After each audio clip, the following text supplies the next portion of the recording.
Hello नमस्ते सबैजनालाई। आज म फेरि पनि आएको छु नयाँ भ्लग लिएर मेरो फ्यामिलीसँग। यो दिनमा चाहिँ हामी ब्लू वाटरको विन्टर वन्डरल्यान्ड जान लागेको थियो। नानी बाबुको छुट्टी पनि थियो, त्यही भएर उनीहरूको चाहिँ विन्टर भ्याकेसन थियो 3 विक्स जति। अनि हो त्यही समय पारेर चाहिँ मैले बच्चाहरूलाई विन्टर वन्डरल्यान्ड वर्ष बेसी लाग्छ त्यहाँ, अनि हो त्यही भएर मैले चाहिँ उनीहरूलाई ध्यान लिएर जाने निधै गरेँ। र यो दिनमा चाहिँ हामी जाँदै थियौँ, अनि सबैजना अगाडि अगाडि म चाहिँ पछाडि पछाडि भिडियो लिँदै हिँडिरहेको थियो। अनि त्यही क्रममा हामी बस स्टप पनि आइपुग्यौँ। अनि मैले मेरो बाबुलाई कहाँ जाने हो बाबु हामी भन्ने थियो, अनि उसले भन्छ ओसन वाटर जाने हो भन्छ कि उसले चाहिँ। मेरो बाबुले नि बेला बेलामा हँसाउँछ। अनि हामी यसरी नै कुरा गरिरहेको थियौँ, अनि कुरा गर्दा गर्दै अनि हाम्रो बस पनि आइपुग्यो। अनि हामी यो बसमा उलिससम्म जान्छौँ। अरूहरू मान्छे आएको भएर अरूहरू मान्छेलाई अगाडि चढ्न दिए र त्यो सँगसँगै अनि हामी पनि चढ्यौँ। मेरो बच्चा दुइटा चढ्यो, त्यसपछि मेरो बेबी र हस्बेन्ड पनि चढ्नुभयो। अनि त्यसपछि उनीहरूकै पछि पछि म पनि चढेँ र मैले उस्ट्री कार्डले ट्याप पनि गरेँ। अनि हामी उलिस पनि आइपुग्यौँ र उलिसबाट झऱ्यौँ पनि। अब हामी यहाँबाट चाहिँ नेक्स्ट अर्को बस लिनुपर्ने हुनेछ। जस्तै मैले भिडियोमा देखाउन गइरहेको छु, उतापट्टि एउटा बस छ नि, त्यहाँनिर पुग्नुपर्ने हुनेछ। सायद हामी तलपट्टिको स्टपमा झर्नु पर्थ्यो, हामीले त्यो स्टप मिस गरेको भएर चाहिँ माथि आएर माथिबाट चाहिँ रोड क्रस गरेर उतापट्टि जानुपर्ने हुनेछ।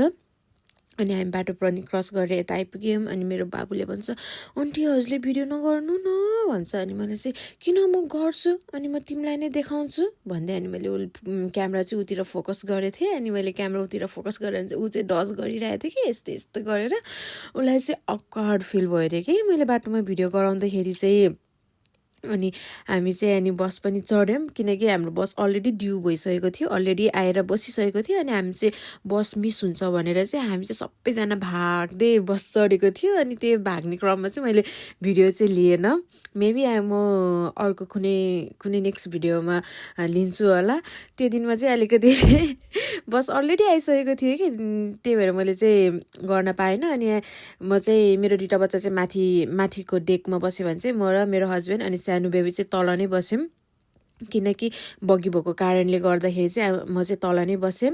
अनि तल बस्ने बेलामा चाहिँ मैले सानसानो भिडियोहरू लिइरहेको थियो। यो दिनमा चाहिँ घाम पनि लागिरहेको थियो, राम्रो थियो वेदर, अलिकति वार्म नै थियो। अरू बेलामा त माइनसमा थियो भने टेम्परेचर, यो दिनमा चाहिँ 2 डिग्री हो कि 3 डिग्री थियो।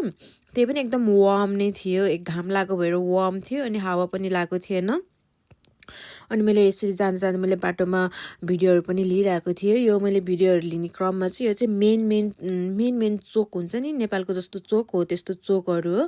जस्तै कि हामी जाने बित्तिकै अब विलिङ बजार आउँछ, अनि विलिङ बजार आएपछि बेक्सलिहित आउँछ, अनि यो चाहिँ बेक्सलिहित हो। अनि हामी बेक्सलिहित पनि कटेर गइसक्यौँ। ब्लू वाटर जानलाई चाहिँ अलमोस्ट 1 आवर 10 to 15 मिनट जति लाग्छ। ट्रेनमा गयो भने चाहिँ 45 मिनट लाग्छ। उलिसदेखि डार्फोर्डसम्म जानलाई चाहिँ 45 मिनट लाग्छ। अनि त्यसपछि हामी फेरि यही डार्फोर्ड ब्रिजमा आएर यहीँ आएर फेरि हामीले गाडी लिनुपर्ने हुनेछ कि, किनकि यहाँबाट चाहिँ अब 2 स्टप हो, डेरेन भेरी हस्पिटल र अनि ब्लू वाटर। जस्तै पनि बसै चढ्नु पर्ने भएको भएर चाहिँ हामी चाहिँ बसमा नै गएको थियौँ। एकदम लङ जर्नी भएको थियो, तर धेरै पछि गएको भएर होला मलाई चाहिँ रमाइलो नै भइरहेको थियो बसमा हिँड्नलाई, किनकि मैले साइडमा भ्यूहरू पनि हेर्न पाइरहेको थियो। अनि यो चाहिँ ब्लू वाटर चाहिँ लन्डनको बोर्डरमा पर्छ। ब्लू वाटरबाट उता गयो भने चाहिँ आउट अफ लन्डन पर्यो, अनि ब्लू वाटरसम्म चाहिँ लन्डनभित्र नै पर्छ। उतापट्टि मैले भिडियो गरिरहेकोमा उतापट्टिबाट गाडी हिँडिरहेको छ नि, त्यो चाहिँ मेन रोड हो। त्यो मेन रोडबाट हामी सिधै गयो भने चाहिँ आउट अफ लन्डन पुगिन्छ। अनि यो चाहिँ हो ब्लू वाटरको बजार। म यतापट्टि बसेको भएर मैले यतापट्टिको भिडियो चाहिँ त्यति राम्रोसँग क्याप्चर गर्न पाइनँ। मेबी नेक्स्ट टाइम म लिन्छु होला। अनि हामी यसरी नै गएको थियौँ। एक बेला चाहिँ यो बाटोमा चाहिँ म मेरो हस्बेन्ड अनि मेरो ब्रदर इन ल चाहिँ हिँड्दै पनि गएको थियो, किनकि हाम्रो गाडी चाहिँ बिच बाटोमै टर्मिनेट भएको थियो, त्यो कारणले गर्दाखेरि चाहिँ। यस्तै कुरा गर्दा गर्दा गर्दा गर्दै हामी ब्लू वाटर पनि आइपुग्यौँ। यो चाहिँ हो ब्लू वाटर, यो चाहिँ बसको लास्ट स्टप हो। अनि सबैजना झरिसक्यो सँगसँगै। अनि मेरो बाबु नानी अनि बुढा र मेरो बेबी पनि झऱ्यो। अनि मेरो बाबुले चाहिँ मलाई त कस्तो बमिट आएर आन्टी भनिरहेको थियो। अनि भरे हामी उबर कि त ट्रेनमा जाऊँ भनेको थियो उसले चाहिँ। अनि मैले भने हुन्छ भरे हामी ट्रेनमै जाउँला नि त भने मैले चाहिँ उसलाई, किनकि मेरो बाबुलाई बेसरी गाडी लाग्छ कि उसलाई चाहिँ। अनि त्यही भएर ऊ प्रायः जस्तो त्यस्तो नै छ, नेपालबाट नै त्यस्तो नै थियो। अनि मैले मेरो नानीलाई भिडियो गरिदेऊ न त भने। अनि उसले चाहिँ भिडियो गरिदिरहेको थियो। अनि यो चाहिँ हो ब्लू वाटरको मलभित्र चाहिँ नि मेन इन्ट्रान्स। अनि यो चाहिँ सानो पोखरी जस्तो थियो। यो पोखरीमा चाहिँ फिस पनि थियो, तर फिस चाहिँ देख्न पाएन यो पालि, किनकि आइस भइरहेको थियो। अनि उतापट्टि चाहिँ एउटा प्लेग्राउन्ड जस्तो नै हो, बच्चाहरू आएर खेल्छ समर टाइममा चाहिँ। अनि हामी भित्र पनि छिर्यौँ। अनि यो बाटो चाहिँ हामी विन्टर गार्डन भन्छ त्यसलाई चाहिँ, जुनमा चाहिँ अहिले मेला लागिरहेको छ नि त्यसलाई चाहिँ विन्टर गार्डन भनिन्छ नर्मली चाहिँ। अनि हामी मलभित्रैबाट छिरेर अनि हामी जाँदै थियौँ। अनि यसरी जाँदै थियौँ। अनि नानीले चाहिँ भिडियो गरिदिरहेको थियो।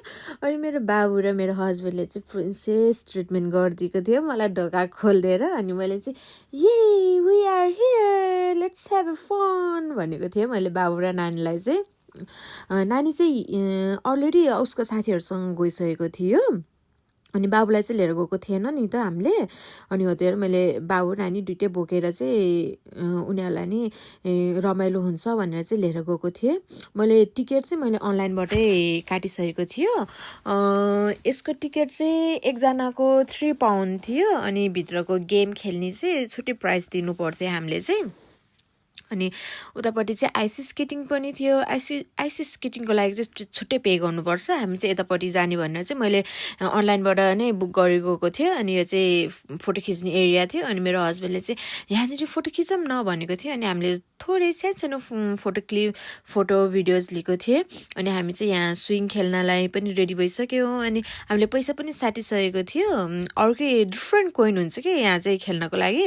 अनि हामीले एक्सचेन्ज पनि गरिसकेको थियौँ। अनि हामीले त्यहाँ दियौँ। अनि हामी चाहिँ अब गएर यो स्विङ खेल्न लागिरहेको छौँ। मेरो बाबुलाई चाहिँ एकदम मनपर्छ यो स्विङ चाहिँ। मलाई चाहिँ अलिकति डर लाग्छ, किनकि यो माथि गएर यसरी घुमाउँछ कि अनि यसरी तलमाथि पनि गराउँछ कि यो स्विङमा चाहिँ। मैले लास्ट इयर चाहिँ उनीहरूलाई चाहिँ मैले यता बेला बेलामा फन फेयर नि लाग्छ समर टाइममा चाहिँ। अनि त्यो समर टाइममा चाहिँ मैले उसलाई फन फेयर लिएर जाने बेलामा चाहिँ उसलाई चाहिँ यो पिङ चाहिँ बेसरी मन परेको थियो कि। त्यो फन फेयरमा चाहिँ हामीले टिकटको पैसा मात्र तिर्नुपर्छ। अनि भित्र गएर गेमहरू चाहिँ सबै फ्री के, जति खेले पनि सबै फ्री। तर यो विन्टर वन्डरल्यान्डमा चाहिँ we need to pay money. So yeah हामी चाहिँ यसरी नै खेल्यौँ। उसलाई चाहिँ एकदम रमाइलो भइरहेको थियो। अनि उसले चाहिँ मैले चाहिँ बाबु मलाई त डर लाग्यो, मैले खेल्दिनँ भनिरहेको थियो नि तिमीलाई भनेको थिएँ। अनि मेरो बाबुले चाहिँ मलाई त डरै लागेन भनिरहेको थियो उसले चाहिँ। Anyway he enjoyed. अनि मेरो बुढाले चाहिँ मेरो हस्बेन्डले चाहिँ भिडियो लिइरहेको थियो। अनि मेरो सानो बेबी र अनि नानीले चाहिँ बोकिरहेको थियो। मैले नानीलाई नि खेलौँ भनेको त थिएँ, किनकि ऊ खेल्दैन अरे कि, किनकि ऊ साथीहरूसँग आएर खेलिसकेको थियो। अनि हो त्यही भएर ऊ खेल्दिन भने। अनि हो त्यही र म र मेरो बाबु चाहिँ मजाले खेल्यौँ। अनि त्यो खेलिसकेपछि चाहिँ अनि चिसो नै थियो, चिसो नै भइसकेको थियो। अनि हो त्यही हट चक्लेट खाऊँ भने। अनि हामीले चाहिँ हट चक्लेट लियौँ। अनि मेरो हस्बेन्डले चाहिँ कफी लिनुभयो र हामीले चाहिँ हट चक्लेट लियौँ। अनि यस्तो स्विङ पनि थियो, अनि यस्तो गाडी पनि थियो, एकदम धेरै नै थियो खेल्ने कुराहरू। अनि हामी चाहिँ यहाँ उभिएर खाइरहेको थियौँ। नानी र बाबु खाइरहेको छ। मलाई चाहिँ खाइसकेको थिएँ, म चाहिँ खानुमा चाहिँ एकदम छिटो छु। मैले खाइसकेको भएर मैले चाहिँ भिडियो लिएको थिएँ। अनि मैले चाहिँ उतातिर नि जाऊँ न, उतातिर पनि रहेछ हेर्न जाऊँ के छ भन्नुभएको थियो।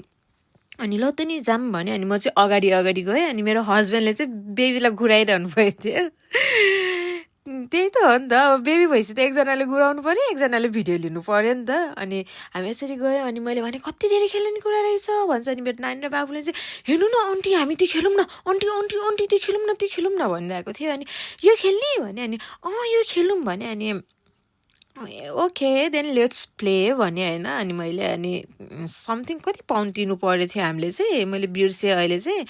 अनि यो यही छ होला, कति हो समथिङ, कति 7 पाउन्ड समथिङ पे गरेको हामीले चाहिँ।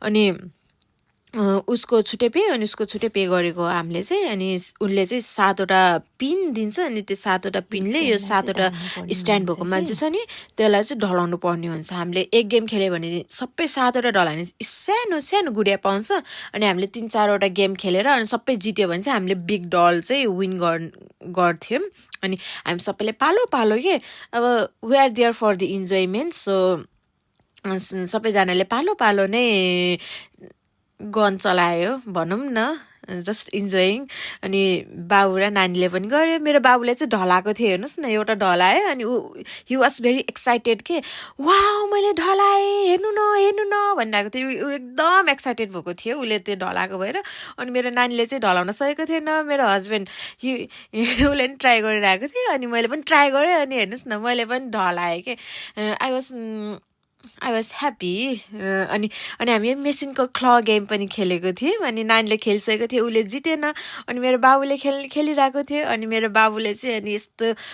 कस्तो ट्रिकी टाइपको छ कि गेम चाहिँ अनि उसले ग्र्याब पनि गर्यो है अनि हि वाज सो एक्साइटेड कि अनि वा ल आयो भन्दा ये आयो भन्छ हि वाज भेरी ह्याप्पी के very very very happy like look at him like and she also tried for the another game and she was like oh ayo but no there is no chance this is like some tricky games ke हेर्नु न बिचारो she was so excited के लो मैले जित्यो भन्ने भयो थियो तर it sub tricky हो नि त सब ट्रिकी तर उसले जितेन कि she was trying once more again but हेर्नुहोस् न यसले जानी छोडिदिन्छ कि हामीले यति धेरै पैसा फाल्यौँ नि त्यहाँ अनि हेर्नुहोस् न अनि मैले फेरि अर्को हामीले फेरि नै पैसा एक्सचेन्ज गरेको थियो कि यो चाहिँ पैसा एक्सचेन्ज गर्छ उनीहरूले डिफ्रेन्ट टाइपको कोइन दिन्छ अनि मेरो हस्बेन्डले चाहिँ सबैलाई कोइन बाँडिरहेको छ कि यो कोइन यो यति तिमीलाई के खेल्न मन लाग्छ खेल्ने भनेको थियो है अनि यसरी नै गयौँ अनि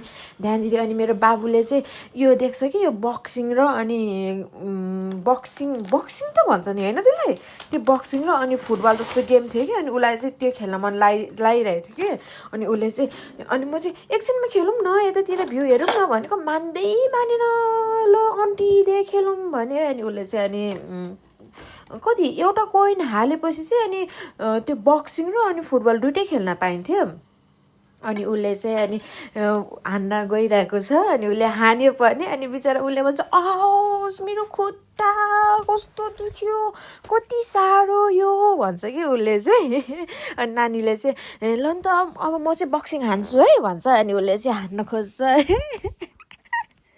उसले हान्यो they are just enjoying it but अनि मेरो बाबुले चाहिँ म पनि हान्छु भन्छ अनि he was like doing the warm up and हेर्नुहोस् न उसले हानेको हुँदै भएन कि अनि अयो मेरो हात कति साह्रो हो भन्छ कि अनि यो चाहिँ अर्को गेम हो अनि यसमा चाहिँ गाडी चढ्नेवाला अनि हामी अर्को गाडी पनि चढ्ने गइरहेको थियौँ अनि मैले चाहिँ हेर न त्यहाँ अङ्कललाई हाई गर भन्छु अनि ऊ चाहिँ हाई नै गर्दैन कि किनकि उसलाई गाडी चलाउनु छ नि त हामी अस्ति मैले भने जस्तै हामी फन फेयरमा गएको थियौँ त्यतिखेर चाहिँ ऊ अलिकति सानो नै थियो अनि उसको हाइट पनि पुगेको थिएन अनि उसँग एकजना मान्छे चाहिँ बस्नै पर्थ्यो कि एडल्ट चाहिँ अनि यो पालि चाहिँ तिमी चलाऊ म तिम्रो साइडमा बस्छु भनेको थिएँ अनि ऊ चाहिँ एकदम एक्साइटेड भएर गाडी चलाइरह अनि म चाहिँ अनि मेरो हस्बेन्डलाई हाई गरिदिरहेको छु कि कस्तो एकदम रमाइलो भएको थियो यसमा चाहिँ हामीले एकजनाको 5 कोइन तिरेको थियौँ हामीले चाहिँ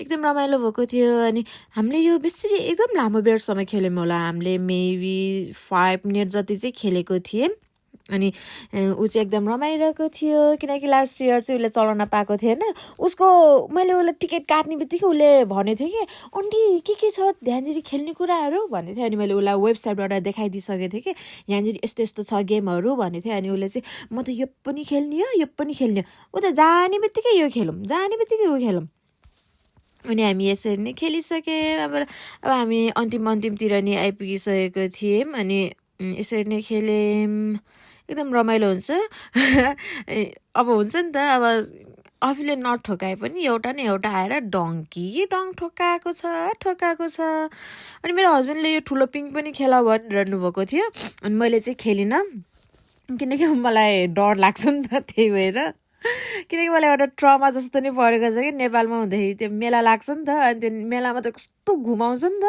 त्यो घुमाउने बेलामा अनि मलाई डर लाग्ने भएर मैले खेलिनँ अनि उसले चाहिँ तिमी त्यो पिङमा गएर खेल न अनि त्यहाँबाट तिमीले सानो सानो भ्यू पनि लियो क्याप्चर गर राम्रो देखिन्छ भिडियोमा भन्नुभएको थियो तर मैले चाहिँ नै नै नै नै नै भने अनि लगभग अब रात पनि पर्न लागिसकेको थियो अनि हामीले अब फर्किने पनि निदो गरे अनि मैले हेर्नुहोस् न हामी आउँदाखेरि चाहिँ त्यति धेरै मान्छे थिएन हामी फर्किने बेलामा चाहिँ यति धेरै मान्छे पनि आइसकेको थियो रात परेपछि चाहिँ अनि लाइटहरू बाल्छ उनीहरूले झिलिमिली अनि त्यही भएर मान्छे पनि धेरै आउँछ अघि नै हेर्नुहोस् न कति खाली थियो अहिले त हेर्नुहोस् त कति भरिसक्यो ओके मेबी नेक्स्ट टाइम खेल्छु होला म यो पिङ चाहिँ अनि हामी बाहिर पनि निस्क्यौँ र सानो भिडियो पनि लियौँ यो चाहिँ विन्टर वन्डरल्यान्ड भइहाल्यो के अरे यति भन्दै म बिदा लिन चाहन्छु तपाईँहरूसँग मेरो मेरो मेरो भ्लगहरूलाई यसरी नै माया गरिदिनु होला बाइ बाइ